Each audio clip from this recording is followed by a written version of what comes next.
Friends, हम लोग Khan sir के नोट से बायोलॉजी पढ़ना शुरू किए थे और आज हम लोग श्वसन तंत्र पढ़ने वाले हैं। इसका फर्स्ट पार्ट अपलोड हो गया है। आज हम लोग इसका सेकंड पार्ट देखेंगे। फर्स्ट पार्ट में हम लोग डायफ्राम, ट्रैकिया ये सब के बारे में पढ़े थे। आज हम लोगों को टाइडल वॉल्यूम से पढ़ना था। एक बार में हम जितनी सांस लेते हैं या जितनी सांस छोड़ते हैं उसे हम टाइडल वॉल्यूम या टीवी कहते हैं। ठीक है, जितना सांस आप एक बार में लेते हैं या छोड़ते हैं उसको क्या कहते हैं? टाइडल वॉल्यूम कहते हैं या टीवी। ठीक है, तो एक बार में हम लोगों का टाइडल वॉल्यूम होता है 500 ml। ठीक है, अतः एक मिनट में कितना होगा? एक मिनट में हम लोग 16-17 बार, 15 से 16 बार सांस लेते हैं। तो अगर हम लोग 16 एवरेज ले लें तो 16 पंचे 80 यानी 800 ml यानी 8 लीटर एक बार में हम लोग एयर लेते हैं, उसके बाद छोड़ते हैं। ठीक है, तो ये हो गया टाइडल वॉल्यूम। टाइडल वॉल्यूम क्या होता है? जितना हम लोग सांस एक बार में लेते हैं या छोड़ते हैं। उसके बाद है टोटल लंग कैपेसिटी। ठीक है, हमारे लंग की कैपेसिटी कितनी है सांस लेने की? अगर एक लंबा सांस लेंगे तो कितना ले पाएंगे? ठीक है, एक बार में ली गई अधिकतम वायु को या अधिकतम सांस को क्या कहते हैं? टोटल लंग कैपेसिटी या TLC कहते हैं। TLC लगभग 6000 मिलीलीटर या 6 लीटर होता है। देखिए 8 लीटर था टाइडल वॉल्यूम। ठीक है, 6 लीटर क्या है? टोटल लंग कैपेसिटी है। टाइडल वॉल्यूम यानी TLC का मात्र लगभग 80% होता है। ठीक है, टाइडल वॉल्यूम जो होता है TLC का मात्र 80% होता है। ठीक है, ऐसा इसलिए होता है क्योंकि देखिए एक बार में अधिकतम सांस लेने में जो टाइम लगता है वो थोड़ा ज़्यादा टाइम लगता है। ठीक है, तो एक मिनट में वह टाइम जो है वह क्या बोलते हैं कि सांस जो है वो हम लोग कम ले पाते हैं। मतलब नंबर ऑफ काउंटिंग अगर आप करेंगे, जैसे 16 बार आप लंबा लंबा अगर सांस ले रहे हैं तो 16 बार नहीं लेंगे, कम लेंगे तब। ठीक है, क्योंकि उसमें टाइम ज़्यादा लग जाएगा। तो टाइडल वॉल्यूम कितना होता है? 8 लीटर होता है, लेकिन टोटल लंग कैपेसिटी के हिसाब से अगर लेंगे तो 6 लीटर होगा। ठीक है, जब कभी सांस लेने में हमें किसी बीमारी के कारण परेशानी होती है तो वेंटिलेटर मशीन द्वारा कृत्रिम सांस दिया जाता है।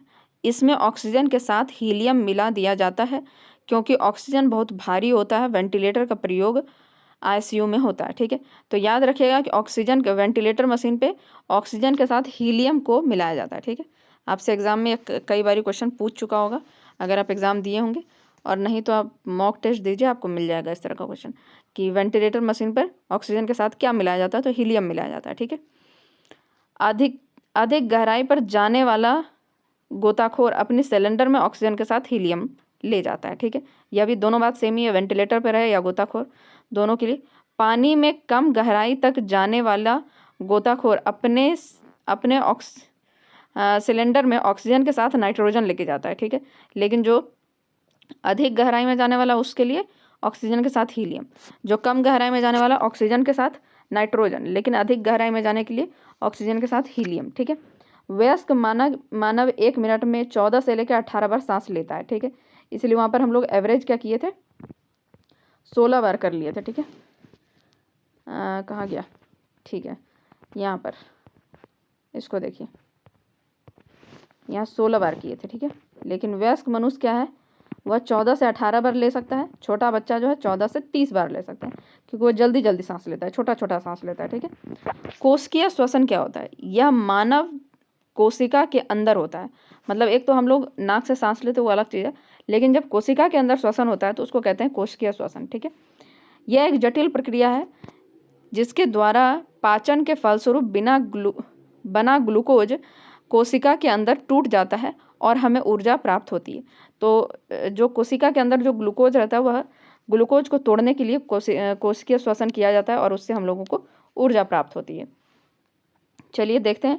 कोशिका श्वसन 2 प्रकार का होता है। कोशिकीय श्वसन कोशिका द्रव में यानी अनॉक्सी श्वसन, और माइटोकॉन्ड्रिया में ऑक्सी श्वसन। ठीक है, जब कोशिका द्रव में होगा, ठीक है, तो उसको क्या कहेंगे? अनॉक्सी श्वसन कहेंगे। जब माइटोकॉन्ड्रिया में होगा तो उसको ऑक्सी श्वसन कहेंगे। ठीक है, तो यह दोनों बात याद रखिएगा कि दोनों कहाँ पर होता है। ठीक है, ये बात कोशिका द्रव में होगा तो अनॉक्सी श्वसन, माइटोकॉन्ड्रिया में होगा तो ऑक्सी श्वसन।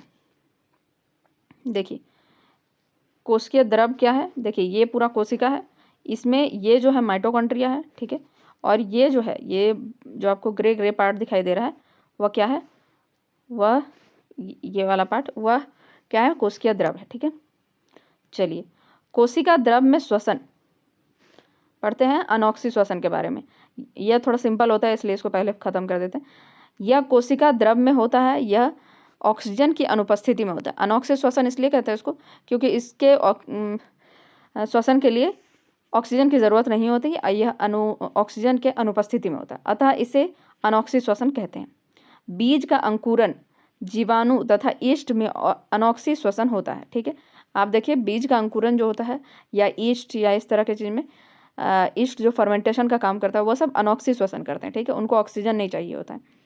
कोशिका द्रव में अनॉक्सी श्वसन के फलस्वरूप 4 एटीपी का निर्माण होता है। कितने एटीपी का निर्माण होता है? 4 एटीपी का, जिसमें से 2 एटीपी ग्लूकोज को तोड़ने में यानी ग्लाइकोलिसिस करने में खर्च हो जाता है और 2 एटीपी शेष बच जाता है। जैसे कि एक एटीपी मतलब एक है ग्लूकोज, ठीक है,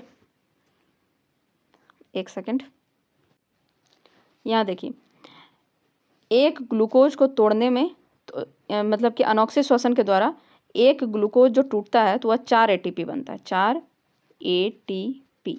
ठीक है, लेकिन इसमें से जो 2 एटीपी है, इसमें से 2 एटीपी जो है वह फिर से ग्लूकोज को तोड़ने में यूज़ हो जाता है। ठीक है, जैसे कहते हैं ना कि खाना पचाने के लिए भी ऊर्जा चाहिए, तो बिल्कुल उसको खाना पचाने, जब देखेंगे कि इंसान बिल्कुल ही उसके पास ऊर्जा नहीं है तो उसको पानी मतलब कि वाटर टाइप का एकदम कंसिस्टेंसी में है, या आप जब देखते हैं घर में भी अगर आपका तबीयत ख़राब हो गया है और बिल्कुल पाचन शक्ति आपका ख़राब हो गया है तो आपको खिचड़ी खिलाया जाता है, क्योंकि पचाने के लिए शरीर में शक्ति नहीं है। ठीक है, तो एक ग्लूकोज को तोड़ने से 4 एटीपी बनता है। ठीक है, और 2 एटीपी किस में फिर से यूज हो जाता है? फिर से ग्लूकोज को तोड़ने में यूज हो जाता है। ठीक है, यानी फिर से खाना पचाने में यूज हो जाता है, और 2 एटीपी इन एनर्जी के रूप में बचा रहता है, हम लोगों को मिलता है वो एनर्जी के रूप में। ठीक है, तो यहाँ यही बता रहा है कि कोशिका द्रव में अनॉक्सी श्वसन के फलस्वरूप 4 एटीपी का निर्माण होता है, जिसमें से 2 एटीपी ग्लूकोज को तोड़ने में ग्लाइकोलाइसिस में खर्च हो जाता है, यानी 2 एटीपी यूज हो जाता है और 2 एटीपी शेष बच जाता है, अतः ग्लाइकोलिसिस के दौरान 2 एटीपी का लाभ होता है। ठीक है, ग्लाइकोलिसिस यानी कि ये जो अनॉक्सी श्वसन है उसमें हम लोगों को 2 एटीपी का लाभ होता है, क्योंकि 2 एटीपी फिर से यूज हो जाएगा वही ग्लूकोज को तोड़ने में। ठीक है, चलिए ग्लाइकोलिसिस के बाद क्रेब्स चक्र प्रारंभ होता है। ग्लाइकोलिसिस तथा क्रेब्स चक्र के बीच एक कड़ी एसिटाइल CA यानी कोएंजाइम A को कहते हैं। तो इसमें हम लोग क्रेब्स चक्र के बारे में बाद में पढ़ेंगे। फिलहाल आप याद रखिए कि ग्लाइकोलिसिस किस प्रक्रिया को कहते हैं। यह अनॉक्सी श्वसन जो हो रहा है इसको ग्लाइकोलिसिस यानी कि एटीपी को जो तोड़ने का काम हो रहा है, ठीक है, इसको कहते हैं ग्लाइकोलिसिस। ठीक है, और इन दोनों के बीच में ग्लाइकोलिसिस और क्रेब्स चक्र के बीच में एसिटाइल CA यानी कोएंजाइम A को कड़ी कहते हैं। ठीक है, इन दोनों के कड़ी कहा जाता है। ठीक है, बीच का पार्ट कहा जाता है। तो आप बस अभी इतना याद रखें, क्रेब्स चक्र के बारे में हम लोग आगे पढ़ेंगे। ठीक है, चलिए माइटोकॉन्ड्रिया में श्वसन। अब अभी हम लोग पढ़ लिए कि कोशिका द्रव में श्वसन कैसे होता है। अब हम लोग पढ़ते हैं माइटोकॉन्ड्रिया में श्वसन कैसे होता है। इसमें माइटोकॉन्ड्रिया में श्वसन करने के लिए ऑक्सीजन चाहिए, यानी इसको ऑक्सी श्वसन कहते हैं। यह माइटोकॉन्ड्रिया में होता है, इसे ऑक्सी श्वसन कहते हैं क्योंकि यह ऑक्सीजन की उपस्थिति में होता है। ठीक है, माइटोकॉन्ड्रिया में होने वाला चक्र को ही क्रेब्स चक्र कहते हैं। अभी हम बताएं ना कि क्रेब्स चक्र हम लोग बाद में पढ़ेंगे। तो जो माइटोकॉन्ड्रिया में जो ऊर्जा निकालने का जो तरीका होता है, एटीपी बनाने का तरीका, उसी को क्रेब्स चक्र कहते हैं। ठीक है, और जो पिछला वाला भी हम लोग पढ़े थे अनॉक्सी श्वसन वाला, उसमें क्या हो रहा था? ग्लाइकोलिसिस हो रहा था। तो वही ग्लाइकोलिसिस और क्रेब्स चक्र के बीच जो कड़ी जोड़ने का काम करती है वो एसिटाइल CA।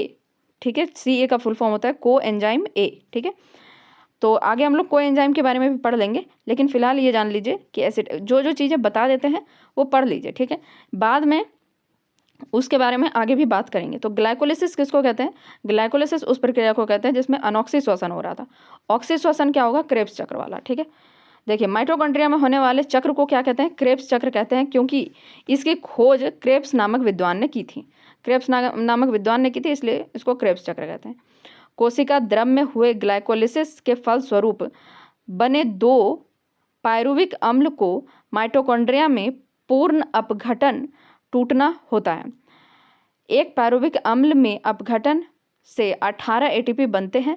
अतः माइटोकॉन्ड्रिया में पहुँचे 2 पायरुविक अम्ल के अपघटन से कुल 36 एटीपी बनते हैं। ठीक है, आगे हम लोग इसको समझेंगे। चलिए इसको समझते हैं थोड़ा कि यह यहाँ पर क्या हो रहा है। जब अनॉक्सी श्वसन हो रहा था, यानी ग्लाइकोलिसिस की प्रक्रिया जब हो रही थी, इसको बहुत आसान भाषा में और बहुत आराम से समझते हैं कि इसमें क्या हो रहा था। कोशिका द्रव में ग्लूकोज जो था उसको तोड़ा जा रहा था। जब ग्लूकोज को तोड़ा गया तो 2 चीज़ें हुई। ठीक है, पायरुविक अम्ल बना और उससे एक ऊर्जा निकली जिसको हम एटीपी कहते हैं। ठीक है, दोनों में कंफ्यूज नहीं होना है। ग्लाइकोलिसिस के दौरान ग्लूकोज को तोड़ा गया, ग्लूकोज तोड़ने से क्या बना, 2 पायरुविक अम्ल बना। ठीक है, 2 पायरुविक अम्ल बना और 4 एटीपी बना।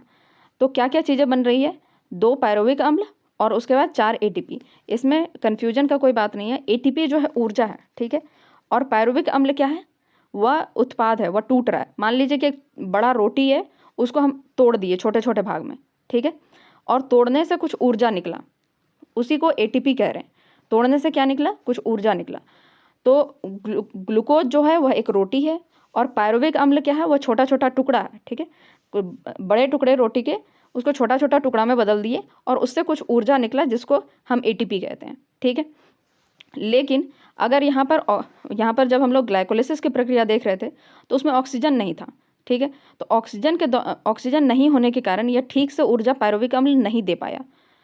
अगर यहाँ पर ऑक्सीजन होता तो ज़्यादा ऊर्जा दे पाता। ठीक है, तो यहाँ पर हम लोग यही पढ़ रहे हैं कि कोशिका द्रव में हुए ग्लाइकोलिसिस के फलस्वरूप 2 पायरुविक अम्ल बनते हैं। ठीक है, जो कि को माइटोकॉन्ड्रिया में पूर्ण अपघटन होता है।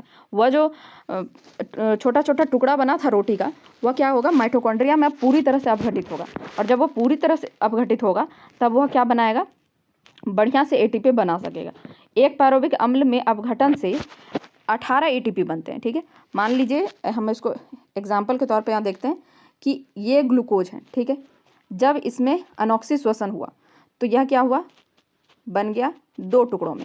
यह 2 टुकड़ों में क्या बना है, ये पायरुविक अम्ल है, ये भी पायरुविक अम्ल है, और क्या बना है, 4 एटीपी बना है, एटीपी। ठीक है, 4 एटीपी बना है।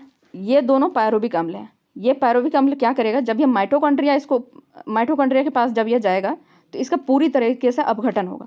क्योंकि माइटोकॉन्ड्रिया के पास क्या है, ऑक्सी श्वसन हो रहा है, यानी ऑक्सीजन के साथ श्वसन हो रहा है। तो यह क्या करेगा, एक पायरुविक अम्ल 18 एटीपी में बदल जाएगा, दूसरा 18 एटीपी में बदल जाएगा, जिससे क्या होगी, यह दोनों ज़्यादा ऊर्जा रिलीज करेगा। ठीक है, माइटोकॉन्ड्रिया में क्या है, ज़्यादा ऊर्जा रिलीज कर रहा है। क्योंकि जब वह टूटा था और अनॉक्सी श्वसन हो रहा था तो केवल 4 एटीपी बने थे, लेकिन जब उसका ऑक्सीजन के साथ वह टूटेगा, पायरुविक अम्ल जब टूटेगा तो वह 18 एटीपी देगा। एक पायरुविक अम्ल 18 एटीपी देगा। और जैसे कि इसको और एक तरीके से समझ सकते हैं कि ये बड़ा सा रोटी का टुकड़ा है, रोटी जैसा तो नहीं लग रहा है, ये इस तरीके से ले लीजिए, ये टुकड़ा है, इसको अनॉक्सी श्वसन के दौरान तोड़ा गया तो ज़्यादा कुछ नहीं हुआ, ये छोटे छोटे टुकड़ों में बट गया, 2 टुकड़ों में, इससे ज़्यादा एनर्जी नहीं रिलीज हुआ, केवल 4 एटीपी बना। जब इसको और तोड़ा जाएगा, ऑक्सीजन के साथ जब तोड़ा जाएगा तो यह ज़्यादा एनर्जी रिलीज करेगा। ठीक है, यही टुकड़ा यह कितना एनर्जी रिलीज करेगा, 18 एटीपी रिलीज करेगा। ठीक है, तो बस इतना ही समझना था। और इन दोनों, यहाँ पर हम लोग क्या पढ़े थे, देखिए, ग्लाइकोलिसिस के बाद क्रेब्स चक्र प्रारंभ होता है। यानी पहले ग्लाइकोलिसिस होता है, पहले क्या होता है, बड़े टुकड़े को, बड़ा रोटी का जो टुकड़ा होता है उसको पायरुविक अम्ल बना दिया जाता है। ठीक है, अनॉक्सी श्वसन के दौरान। उसके बाद वह ग्लाइकोलिसिस की प्रक्रिया के बाद क्रेब्स चक्र होता है। क्रेब्स चक्र कहाँ पर होता है, माइटोकॉन्ड्रिया में होता है। क्रेब्स चक्र प्रारंभ होता है। ग्लाइकोलिसिस और क्रेब्स चक्र के बीच जो कड़ी होती है उसको क्या कहते हैं, एसिटाइल CA कहते हैं। ठीक है, और यह प्रक्रिया कहाँ पर होती है, यह माइटोकॉन्ड्रिया में होती है। माइटोकॉन्ड्रिया में क्रेब्स चक्र होता है, उस प्रक्रिया को कहते हैं क्रेब्स चक्र।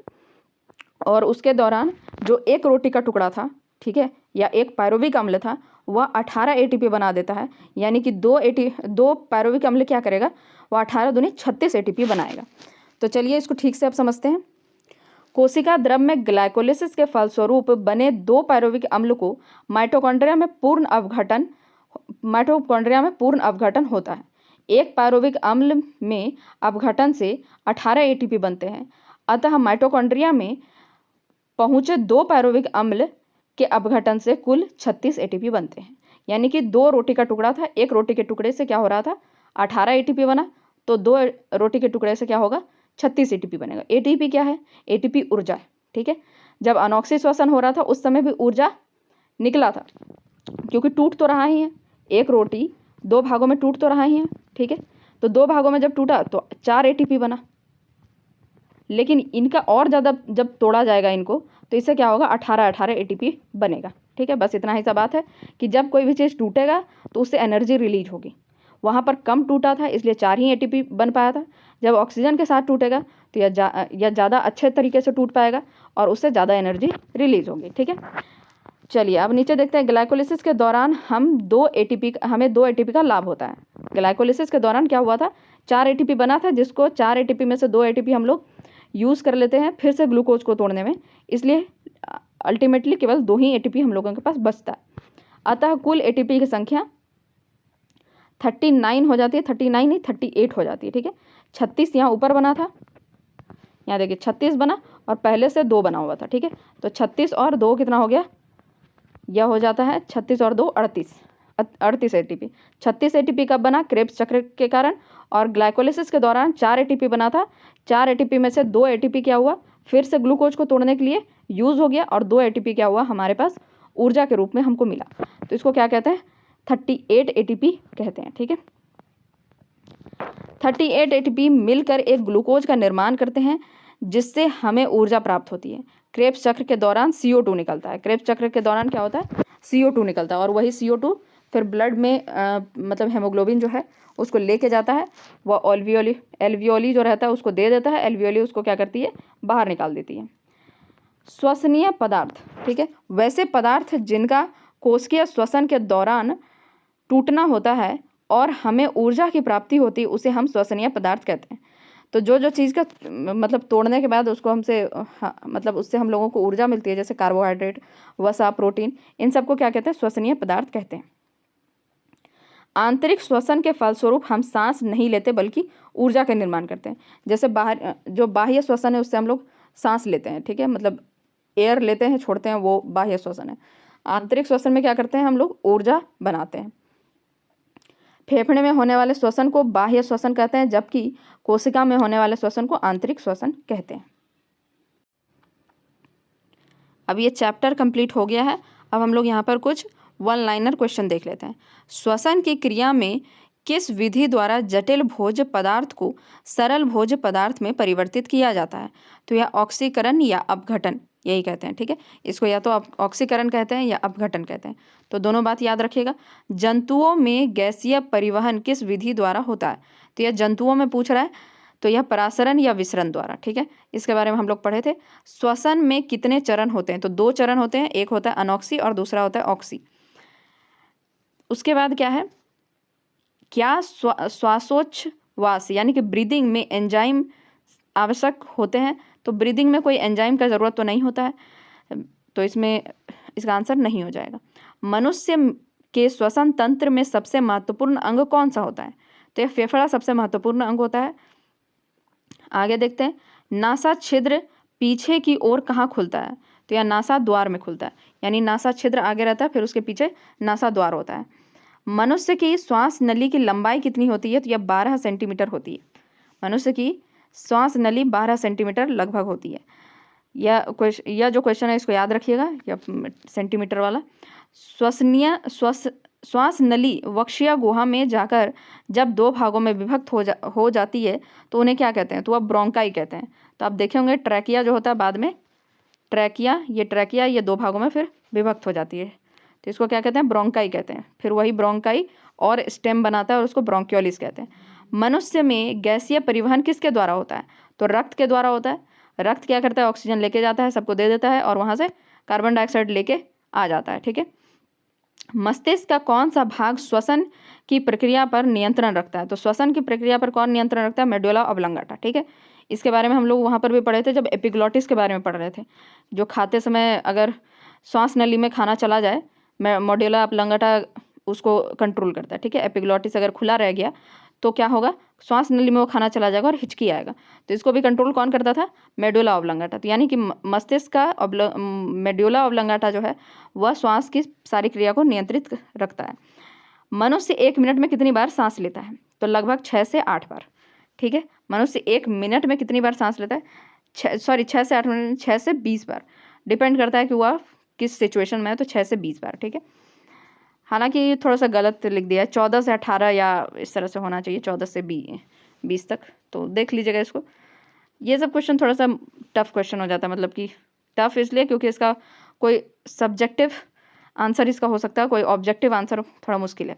ग्लूकोज इस तरह का जब क्वेश्चन आए तो आप लगभग में देखा कीजिए। जैसे हम आपको पहले ही बता दिए 14 से 18 बार। वयस्कों में अगर आप किसी मतलब कुछ और 14 से 18 इतना चल सकता है। ठीक है, ग्लूकोज के एक अणु के ऑक्सीकरण के लिए कितने ऑक्सीजन अणुओं की आवश्यकता होती है। ग्लूकोज के एक अणु के ऑक्सीकरण के लिए कितने ऑक्सीजन अणु की आवश्यकता होती है, तो 6 ऑक्सीजन की आवश्यकता होती है। ठीक है, ग्लूकोज के एक अणु के ऑक्सीकरण के लिए ऑक्सीजन का कितना अणु चाहिए, तो 6 ऑक्सीजन चाहिए। ठीक है, यानी एक ग्लूकोज के लिए 6 ऑक्सीजन चाहिए, यहाँ पर यही बता रहा है। मनुष्यों की मांसपेशियों में किस प्रकार का श्वसन होता है, तो यहाँ पर अनॉक्सी श्वसन होता है। जब आप देखते हैं कि जब आप कभी रनिंग करते हैं या अचानक से आप बहुत हैवी एक्सरसाइज कर लेते हैं तो उससे आपके थोड़ा पैर में दर्द होने लगता है, अकड़न सा होता है। तो वह इसीलिए होता है क्योंकि वहाँ पर मांसपेशियों में अनॉक्सी श्वसन होने लगता है। जलीय कशेरुकी में प्रमुख श्वसनीय अंग क्या होता है, तो गिल या क्लोम होता है। ठीक है, मछली के बारे में पूछ रहा है। दैनिक श्वसन क्रिया मस्तिष्क के किस भाग द्वारा नियंत्रित होता है, तो ये तो हम लोग पहले ही पढ़ चुके हैं, मेडुला ऑब्लांगाटा। फेफड़ों के ऊपर का आवरण किसका बना होता है, तो प्लूरल कला का। ठीक है, यानी प्लूरल मेम्ब्रेन, हम लोग इसके बारे में पढ़े थे कि फेफड़े के ऊपर जो एक ये रहता है, ठीक है, कवर जो रहता है उस वह कैसा रहता है, उसको क्या कहते हैं, प्लूरल मेम्ब्रेन कहते हैं। ठीक है, तो ये जो ड्राइंग हम यहाँ पर बनाते हैं उस पर हंसने का ज़रूरत नहीं है। ठीक है, क्योंकि ये बस डेमो के लिए होता है। श्वसन के दौरान बाहर निकाली गई वायु में CO2 की मात्रा कितने प्रतिशत होती है, तो ये 4% के लगभग होती है। ठीक है, 4% से इनफैक्ट ऊपर ही होता है। सर्वाधिक CO2 का परिवहन किसके रूप में होता है, सर्वाधिक CO2 का परिवहन किसके रूप में होता है, तो बाइकार्बोनेट के रूप में होता है। ठीक है, यह देखे थे हम लोग, हेमोग्लोबिन के साथ यह बाइकार्बोनेट जो था वह निकल गया था, मतलब उसी के साथ जा रहा था उसको, तो ये बाइकार्बोनेट के रूप में निकलता है। ठीक है, याद रखिएगा। आगे देखते हैं, वसा तथा प्रोटीन का श्वसन गुणांक कितना होता है, तो पहले हम लोग श्वसन गुणांक के बारे में पढ़ लेते हैं, थोड़ा समझ लेते हैं। देखिए श्वसन गुणांक क्या होता है। श्वसन गुणांक बेसिकली क्या है कि जितना हम ऑक्सीजन लिए क्या उतना ही कार्बन डाइऑक्साइड बना, इसी की तुलना करते हैं उसमें। ठीक है, जैसे कि अगर हम कार्बोहाइड्रेट ले रहे हैं, जैसे रोटी चावल या इस तरह का कोई चीज़, तो उसमें क्या होता है, जितना हम लोग ऑक्सीजन लेते हैं उतना ही कार्बन डाइऑक्साइड बनता है। ठीक है, लेकिन अगर फैट है, ठीक है, हमारे बॉडी में अगर फैट जल रहा है तो इसका मतलब क्या है कि जितना हम लोग ऑक्सीजन ले रहे हैं उससे कम कार्बन डाइऑक्साइड बन रहा है। ठीक है, तो यहाँ पर वही पूछ रहा है कि वसा तथा प्रोटीन का श्वसन गुणांक कितना होता है, तो कार्बोहाइड्रेट का 1 होता है। ठीक है, एकदम, मतलब जितना सांस लिए, जितना ऑक्सीजन लिए उतना ही कार्बन डाइऑक्साइड भी बना, मतलब एक अगर ऑक्सीजन लिए हैं तो एक ही कार्बन डाइऑक्साइड बन रहा है। ठीक है, लेकिन अगर वसा और प्रोटीन लिए हैं या वसा और प्रोटीन का श्वसन हो रहा है या टूट रहा है हुआ, तो क्या होगा कि ऑक्सीजन हम ज़्यादा ले रहे हैं लेकिन कार्बन डाइऑक्साइड कम बन रहा है। ठीक है, तो इसमें क्या होगा, वसा और प्रोटीन का श्वसन गुणांक जो होता है वह कितना होता है, तो 1 से कम होता है। यानी सांस ऑक्सीजन हम 1 लिए लेकिन कार्बन डाइऑक्साइड कितना बन रहा है, लगभग 0.78 इसी आसपास बनता है। ठीक है, 0.7 होता है प्रोटीन का और 0.8 होता है वसा का। तो अब आपको समझ आ गया होगा, जैसे अगर हम कार्बोहाइड्रेट अगर मेरे शरीर में पच रहा है तो उसका श्वसन गुणांक होगा 1। ठीक है, 1 होगा, 1 सांस लिए, ठीक है, 1 सांस लिए, ऑक्सीजन 1 लिए और कार्बन डाइऑक्साइड भी कितना बना, CO2 कितना बना, 1 ही बना। लेकिन अगर हम प्रोटीन और वसा टूट रहा है तो उसमें क्या होगा कि सांस हम ऑक्सीजन लिए 1 लेकिन मतलब O2 लिए 1, लेकिन कार्बन डाइऑक्साइड कितना बना 0.7 CO2 बना। ठीक है, तो इसी को कहते हैं श्वसन गुणांक। ठीक है, तो इसमें आपसे पूछा जा रहा है कि वसा तथा प्रोटीन का श्वसन गुणांक कितना होता है, तो 1 से कम होता है, 0.7 या 8 यानी 1 से कम है। कोशिकाओं में ग्लूकोज के एक अणु से पूर्ण ऑक्सीय विखंडनोपरांत यूकैरियोटिक व प्रोकैरियोटिक कोशिका में कितने एटीपी बनते हैं। तो वह कह रहा है कि पूरा टूटने के बाद, जो अभी हम लोग पढ़े थे कि ग्लाइकोलिसिस और क्रेब्स चक्र के बाद कितना बनता है पूरा ऑक्सीश्वसन होने के बाद बढ़िया से, तो वह 36 व 38 अणु बनता है। यानी कि 36 कब बनता है, क्रेब्स चक्र के दौरान, और क्रेब्स चक्र और ग्लाइकोलिसिस दोनों को जोड़ दिया जाए तो कितना हो जाएगा, 38 हो जाएगा। तो यह वही बात समझा रहा था जो हम पहले समझा चुके हैं।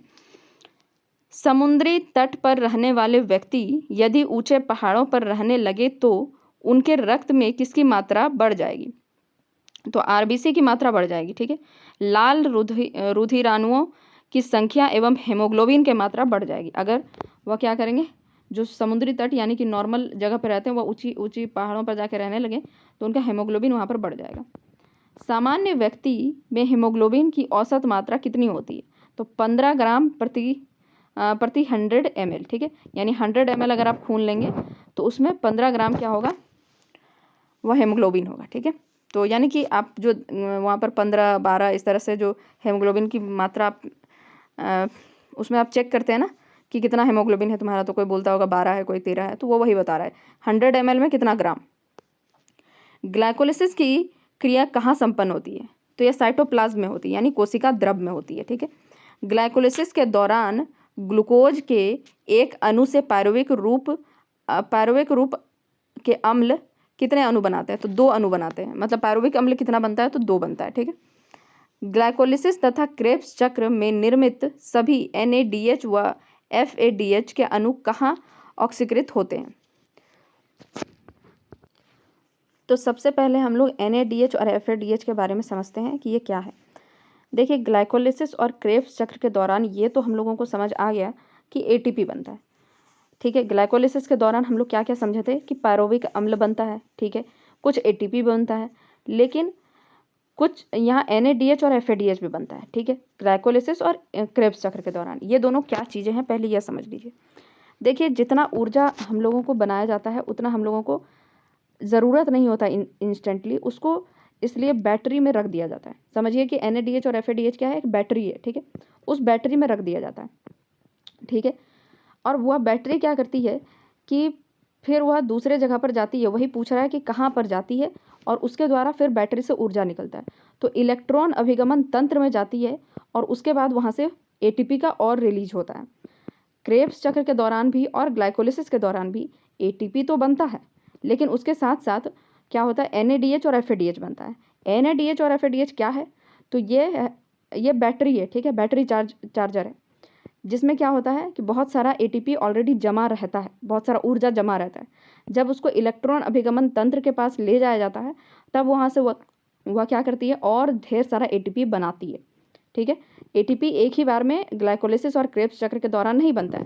देखिए, ग्लाइकोलिसिस के दौरान हम लोग क्या पढ़े थे कि पायरुविक अम्ल बना। ठीक है, और उसके बाद ATP बना, 4 ATP बनता था, और उसके बाद NADH और FADH भी बनता था। इसमें NADH ही केवल बनता है, FADH नहीं बनता है। क्रेब्स चक्र के दौरान क्या होता है, वह NADH और FADH दोनों बनता है। तो NADH और FADH क्या है, वह एक बैटरी है जिसमें कि बहुत सारा ऊर्जा भरा हुआ रहता है। जब उसको इलेक्ट्रॉन अभिगमन तंत्र में ले जाया जाता है तो वहाँ से वह बहुत सारा ऊर्जा बनाती है, और भी ज़्यादा ऊर्जा बनाती है। इसके बारे में थोड़ा सा और पढ़ लेते हैं। ठीक है, इसको हम लिखे हुए हैं, तो आप उसको पढ़ लीजिए, क्योंकि सर तो इसमें नोट्स में नहीं समझाए हैं, लेकिन यहाँ पर पॉइंट्स में दे दिए हैं। ठीक है, तो इसको ज़रूरी है कि एक बार बढ़िया से समझ लें, क्योंकि आगे जो क्वेश्चन है वो भी इसी तरीके का है। यहाँ हम लोग इसको ठीक तरीके से समझ लेते हैं। सोचिए कि हमारा शरीर एक शहर है। ठीक है, आपको क्या सोचना है कि हमारा शरीर क्या है, पूरा शरीर एक शहर है, और हमें इस शहर को बिजली से चलाना है। ठीक है, बिजली से चलता है पूरा शहर, तो बिजली क्या है, ATP है। याद रखिएगा, बिजली क्या है, ऊर्जा है, ATP है। ठीक है, अब देखिए, ग्लूकोज जो शुगर है वो पेट्रोल है, पेट्रोल से ऊर्जा मतलब कि बिजली बनेगा।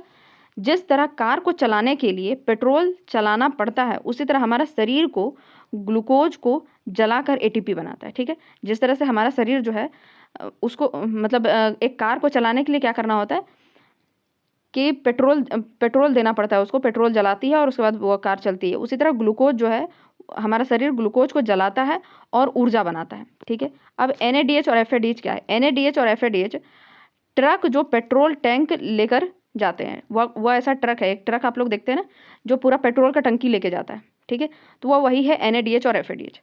जब शरीर ग्लूकोज को तोड़ता है, जब शरीर क्या करता है, ग्लूकोज को तोड़ता है, चाहे वह ग्लाइकोलिसिस के द्वारा या क्रेब्स चक्र के द्वारा, तो तुरंत से बहुत ज़्यादा ATP नहीं बनता है। ग्लाइकोलिसिस के दौरान कितना बन रहा था? 4 ATP बन रहा था, और क्रेब्स चक्र के दौरान 36 ATP। ठीक है, तो यह बहुत कम है। ठीक है, इससे ज़्यादा किसमें बनता है? लेकिन इसमें कुछ ऊर्जा NADH और FADH नामक ट्रकों में भर दी जाती है। क्या किया जाता है? NADH और FADH ट्रकों में भर दिया जाता है कि उतना ज़्यादा ऊर्जा एक ही बार में नहीं बन के यह ट्रक में भर दिया जाता है। NADH और FADH नाम का 2 ट्रक जो है वो ट्रक में जो टंकी था उसी में भर दिया गया। ठीक है, ये ट्रक इलेक्ट्रॉन ट्रांसपोर्ट चेन के नाम के पावर प्लांट तक यह ऊर्जा लेकर जाता है। वह जो ट्रक रहता है वह कहाँ लेके जाएगा? तो वह इलेक्ट्रॉन ट्रांसपोर्ट चेन नामक एक पावर प्लांट है, वहाँ लेके जाएगा। ठीक है, उसके बाद इलेक्ट्रॉन ट्रांसपोर्ट चेन यानी ETC जो है वह एक पावर स्टेशन है। जब NADH और FADH अपने टैंकर से ऊर्जा छोड़ते हैं तो पावर स्टेशन बहुत ज़्यादा ATP बना देता है। ठीक है, तो वहाँ से क्या होता है, जब NADH और FADH अपने टैंकर को क्या करते हैं, वहाँ पर पावर स्टेशन ले जाते हैं, और जब वहाँ से ऊर्जा छोड़ा जाता है तो वह बहुत ज़्यादा ATP बनाता है। ठीक है, तो मेरे ख्याल से आपको समझ आ गया होगा कि यह क्या है। देखिए, पहले तो ग्लूकोज क्या है? शुगर है। मान लीजिए पेट्रोल है, पेट्रोल को तोड़ा जाएगा और उसके बाद उससे कार चलेगी। ठीक है, उसी तरह ग्लूकोज को जलाया जाएगा तो ATP बनेगी, उससे हमारा शरीर चलेगा। ठीक है, NADH और FADH क्या है? वह ट्रक का मतलब टंकी है, पेट्रोल का टंकी है, जिसको कि मतलब कि वह एक पेट्रोल का टंकी है जिसको लेके जाया जाएगा कहाँ पर? इलेक्ट्रॉन ट्रांसपोर्ट चेन के पास। देखिए, जब शरीर ग्लूकोज को तोड़ता है तो ग्लाइकोलिसिस और क्रेब्स चक्र के दौरान तुरंत से बहुत ज़्यादा ATP नहीं बनता है। उसमें से कुछ क्या होता है, NADH और FADH नामक ट्रक में भर दिया जाता है।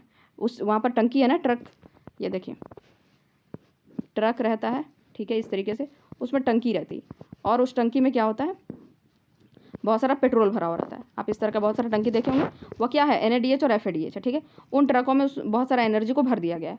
वह ट्रक लेके कहाँ जाएगा? उस एनर्जी को इलेक्ट्रॉन ट्रांसपोर्ट चेन में लेके जाएगा। ठीक है, यहाँ पर लेके जाएगा, जो कि पावर स्टेशन है, पावर प्लांट है। ठीक है, वहाँ उसको लेके जाएगा, और जब वह उसको पावर स्टेशन लेके जाएगा तो वहाँ पर जब बिजली बनेगी तो बहुत ज़्यादा मात्रा में बिजली बनेगी। ठीक है, तो आपको यही बात समझना था।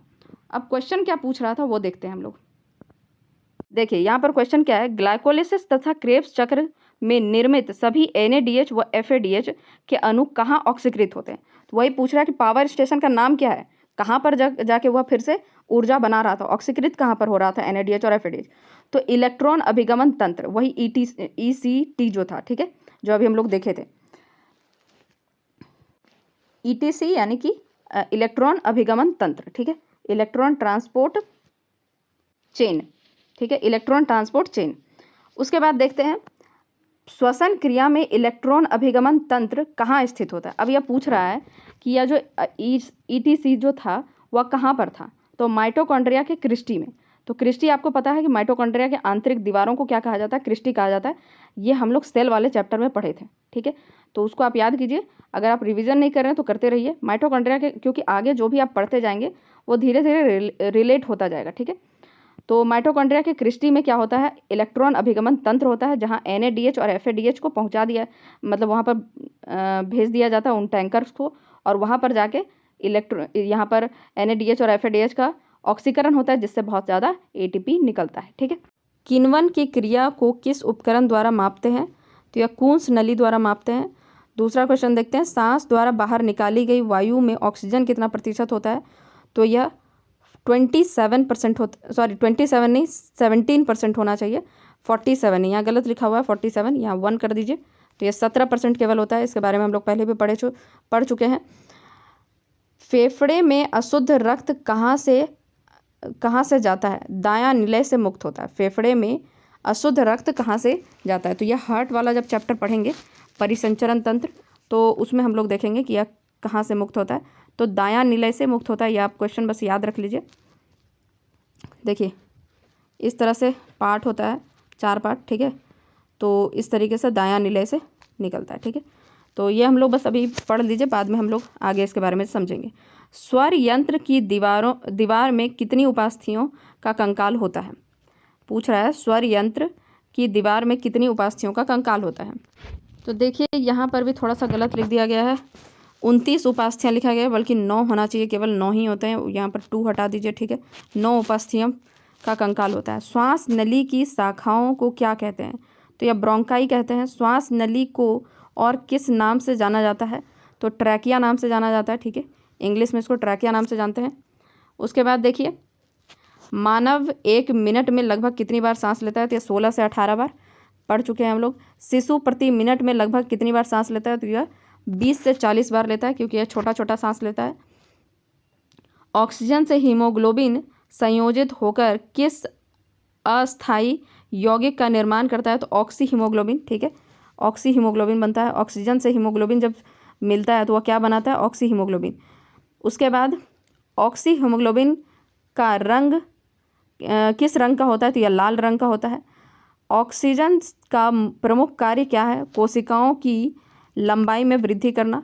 ऑक्सीजन का प्रमुख कार्य क्या है, कोशिकाओं की लंबाई में वृद्धि करना। तो देखिए ये पूरी तरह सच तो नहीं है, क्योंकि कोशिकाओं की लंबाई में वृद्धि करने का काम पोषक तत्वों का होगा, प्रोटीन का और बाकी चीज़ों का। तो इसमें ऑक्सीजन मतलब ऑक्सीजन का प्रमुख कार्य हो सकता है कि कोशिकाओं को ऊर्जा देना, ठीक है। कोशिकाओं की लंबाई में वृद्धि करना, ठीक है। अब सर लिखे हैं तो थोड़ा सा, लेकिन आप इतने देर में इतना समझ चुके होंगे पूरा चैप्टर पढ़ते हुए कि इसका क्या मतलब है। कोशिकाओं की लंबाई में वृद्धि करना नहीं, कोशिका को ऊर्जा देना ऑक्सीजन का प्रमुख कार्य होता है। जीर्णता को विलंबित करता है। जीर्णता को विलंबित करता है। तो साइटोकाइनिन होता क्या है। साइटोकाइनिन देखिए यह पौधों में पाया जाने वाला हार्मोन है, जो कि उम्र बढ़ने को थोड़ा रोकता है और वह सेल डिवीजन का काम करता है। तो इस तरीके से वह पौधों को बूढ़ा होने से बचाता है, ठीक है। तो ये इसलिए पूछ रहा है कि जीर्णता को विलंबित कौन करता है। तो साइटोकाइनिन। तो यह पौधों में होता है, ठीक है। बाकी आप मानव में नहीं। पता नहीं ये क्वेश्चन यहाँ पर क्यों दिया हुआ है, इस चैप्टर में तो देना नहीं चाहिए, लेकिन चलिए हम लोग पढ़ लिए। और यह चैप्टर जो है पूरी तरह कंप्लीट हो चुका है। इसमें यह पूरा रेस्पिरेटरी सिस्टम जो है 2 पार्ट में हम लोग कवर किए हैं। आगे अब हम लोग इसका MCQ सॉल्व करेंगे, और ये अब हम लोग नेक्स्ट क्लास से करेंगे, ठीक है। Thank you.